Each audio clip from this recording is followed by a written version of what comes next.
Wankawan TV1.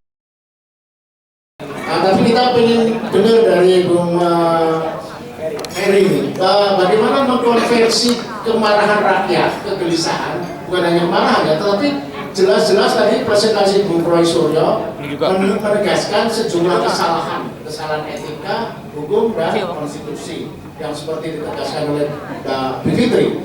Bagaimana mengkonversi dua arus ini, arus jalanan kemarahan rakyat dan arus prosedur politik bisa dirangkai menjadi satu gerakan untuk menghentikan orang sakit jiwa yang kebetulan jadi wakil presiden dan bapaknya yang menulari sakit jiwanya. Silakan Bung Ferry. Terima kasih para senior yang hadir di pengajian, Bang Eros, Bang Yudit, Bang Rai, beliau yang akan segera kita perkenalkan. Assalamualaikum warahmatullahi wabarakatuh. Saya mohon maaf terlambat karena sedang meruncing hasil penelitian dari tadi pagi dan baru selesai. Judul penelitiannya cukup menarik, mudah-mudahan nanti juga bisa baca. Judulnya Jokowi Prabowo Incorporated. Titik 2, kecurangan pilkada rasa curang. Itu yang pertama membaca sudah tenang. Oh iya, bisa diakses di mana itu? Kalau sudah tahu isinya. Tolong linknya di-share. Nanti saya share. Nah, itu ada 2 penelitian soal kerjaan-kerjaan kecurangan selama pilkada ini dan juga soal politik gentong babi. Nah, penelitian soal gentong babi agak panjang, nanti silakan dinikmati betapa menderitanya berdemokrasi di Republik ini. Salah satu yang menarik, Bang Dedi, ternyata menjelang pilkada ini Menteri Dalam Negeri mengeluarkan surat edaran yang isinya melarang bansos selama pilkada tanggal 13 kemarin. Keluar bentuknya surat edaran, padahal perintah Mahkamah Konstitusi itu peraturan. Tapi keluar surat edaran pun tetap melanggar. Jadi surat edaran yang berapa? Nah, kekacauan ini sebenarnya mengikuti kekacauan di Pilpres kemarin yang luar biasa.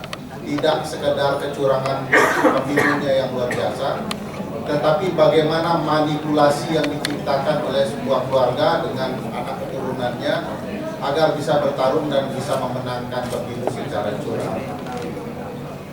Hanya saja sayang forum sebanyak ini dan saya pikir sebagian besar aktivis masih menggunakan judulnya tanda tanya. Dapatkah Gibran dimakzulkan dan Jokowi diadili? Jawaban hukumnya bisa dapat, bisa tidak. Saya pikir judulnya adili Jokowi dan kroni koroninya serta makzulkan anaknya.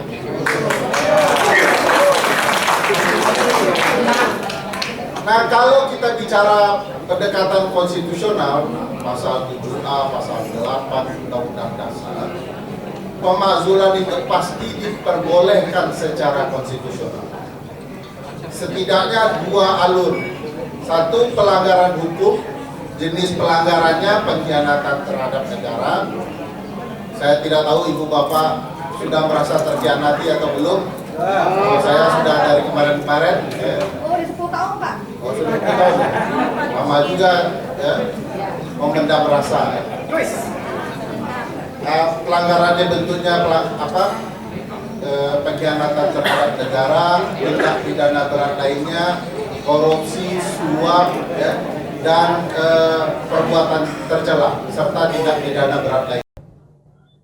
Nah, frasa perbuatan tercela ini bagi saya sangat menarik untuk menjelaskan apa yang terjadi dengan Mas Gibran dengan akun yang diduga Fufu Fafa dan apa-apa yang dilakukan oleh ayah Mas Gibran, termasuk oleh pamannya. Kalau kita baca apa itu maksud perbuatan tercela di dalam Undang-Undang Dasar, sebenarnya kita bisa baca ketentuan pasal 169 Undang-Undang Pemilu, Undang-Undang Nomor 7 Tahun 2017.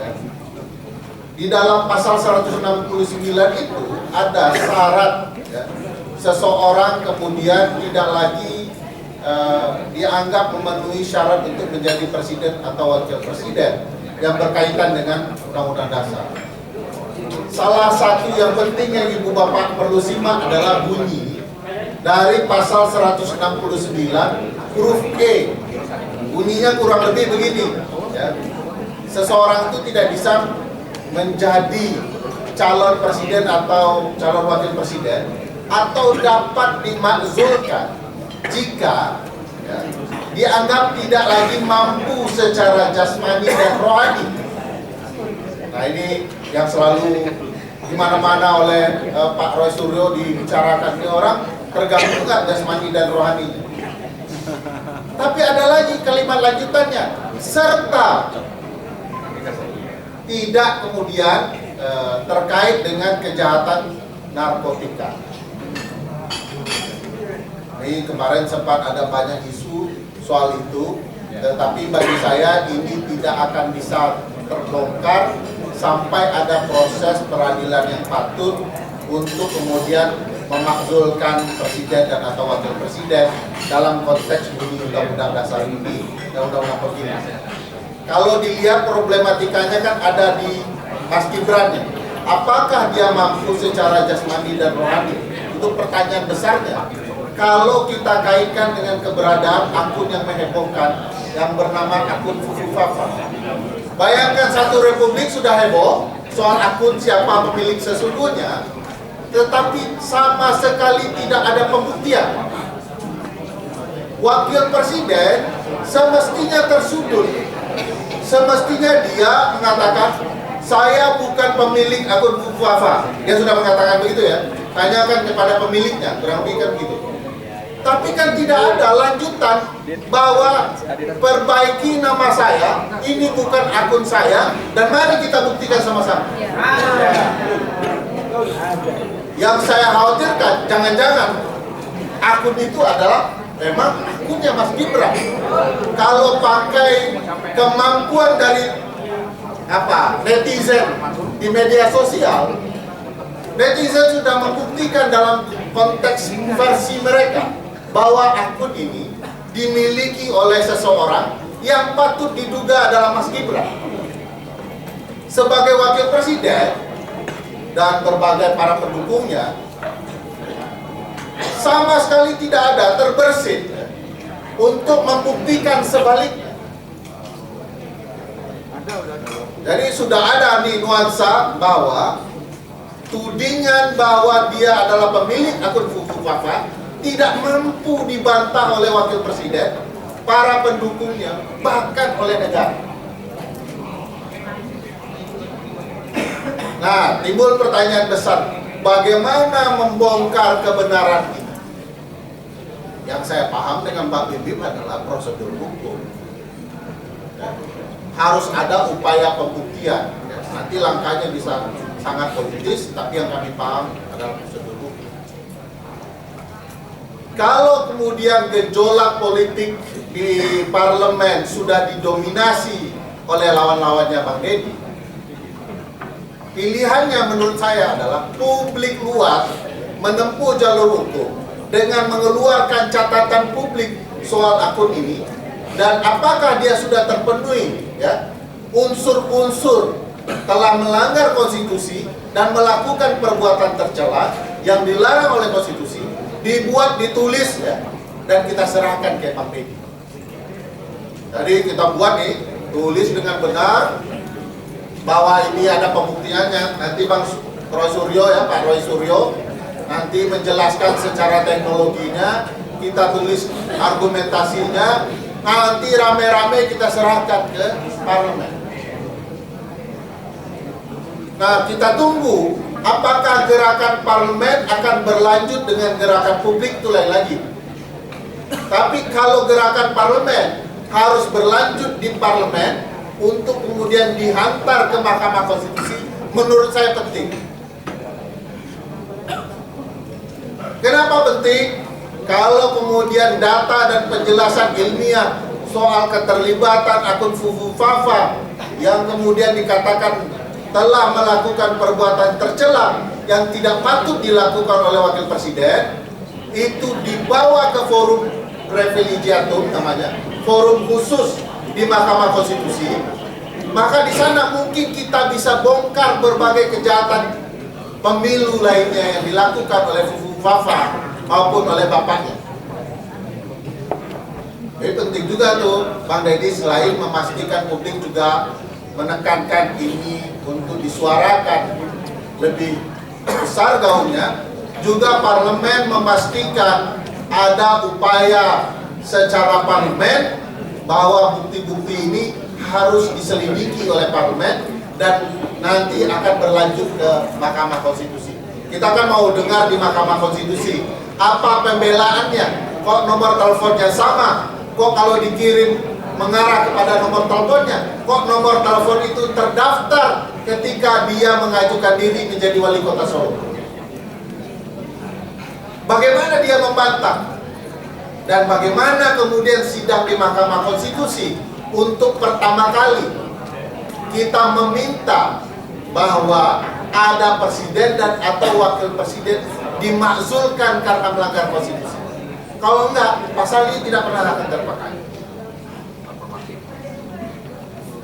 Sekaligus menarik ya, apakah Uncle Usman akan terlibat lagi atau tidak terlibat? Ini pertimbangan Uncle Usman ini penting untuk menarik gejolak publik, Bang Deddy, karena keterlibatan Uncle Usman meloloskan keponakannya itu memancing gaung publik untuk bersatu. Terima kasih Uncle Usman ya. Ya, makasih juga ya Uncle Usman. Publik tiba-tiba bergerak, tidak diam, ya, mempermasalahkan itu. Siapa tahu kalau perkara ini diajukan ke Mahkamah Konstitusi, Uncle Usman kan bingung ya, mau bela ponakan sudah kadung ketahuan gitu ya, atau kalau mundur nanti keponakannya bisa di-impeach. Menarik juga bagi saya kalau kasus ini sampai ke MK, kita lihat sejauh mana dominasi keluarga ini. Nah ini catatan penting, besok pagi super penting bagi gue. Kenapa super penting?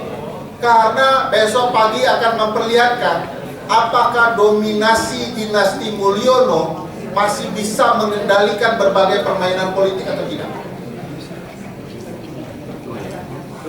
Ngaku-ngakunya sudah ada 80 calon kepala daerah meminta support dari dia. Kalau data yang kami telusuri hanya 20 saja. Kalau bisa 20-20-nya pastikan kalah. Karena itu akan membantu Pak Prabowo percaya diri bahwa dia adalah presiden. Kalau tidak, dia tidak akan pernah bisa percaya diri bahwa dia presiden. Dia akan merasa dia jadi presiden karena pertolongan Mulyono. Saya juga heran, walaupun pertemuan di luar negeri kemarin sangat penting ya, ada OPEC, ada COP dan segala macam gitu ya, yang sangat penting untuk dihadiri seorang presiden.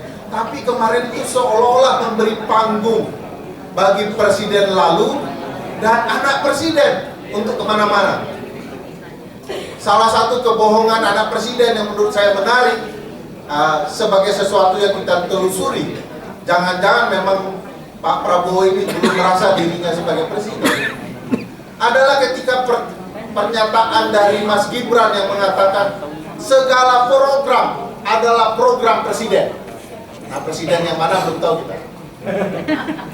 Dia bilang begitu, bahwa kita akan menjalankan program presiden.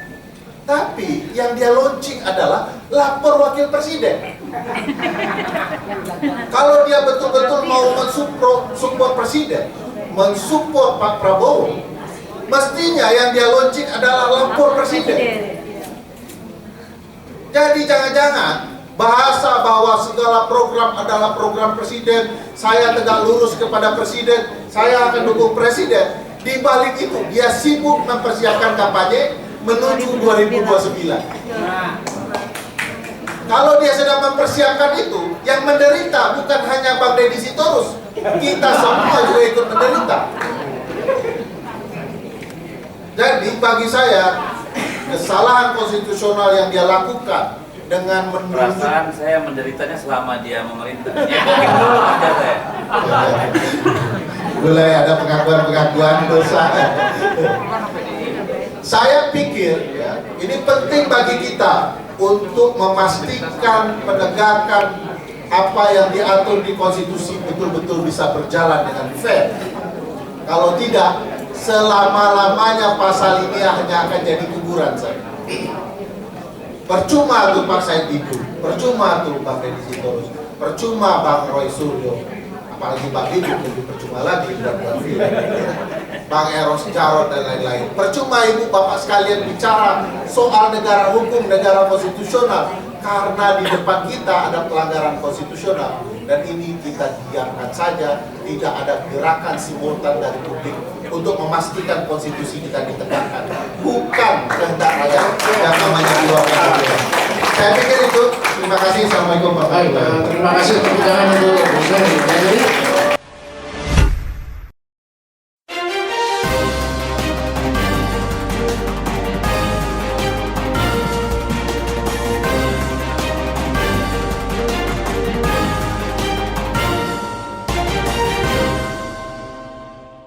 One Kawan TV 1